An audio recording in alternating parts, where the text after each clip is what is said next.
আরেকটা কথা জানিয়ে দিতে চাচ্ছি হযরত, আপনি ডাকুন পশ্চিমবঙ্গের লক্ষ লক্ষ লোক ওয়াকাফের জন্য, মসজিদ মাদ্রাসা ঈদগাহ কবরস্থানের জন্য প্রাণ দিতে প্রস্তুত আছে। নারে তাকবীর। জামিয়াত উলামায়ে হিন্দ জিন্দাবাদ। হযরত মাওলানা জালিম অত্যাচারী শাসক আমাদেরকে দুর্বল ভেবে বিল পাস করতে চাচ্ছেন। আমরা জানাতে চাচ্ছি জমিয়তে উলামায়ে হিন্দের নেতৃত্বে 200 বছরের ইংরেজদেরকে তাড়িয়েছি। ইনশাআল্লাহ জমিয়তের আন্দোলনে আপনার 14 বছরের গদিও ঠিক থাকবে না। তাতি বাচ্চা ছেলে ব্যাগ ঘাড়ে করে চলে যাচ্ছে, ইসরায়েলের একজন সেনা তাকে ডেকে বলছে তুমি কোথায় যাচ্ছ?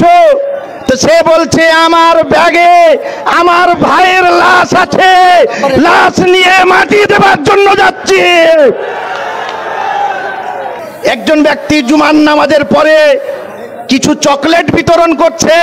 লোক বলছে কিসের জন্য চকলেট বিতরণ করছো? তিনি বলছেন আমার যতগুলো ছেলে ছিল প্যালেস্টাইনকে স্বাধীন করবার জন্য, বাইতুল মুকাদ্দাসকে মুক্ত করবার জন্য আমার সমস্ত ছেলে শহীদ হয়ে গেছে, খুশিতে আমি চকলেট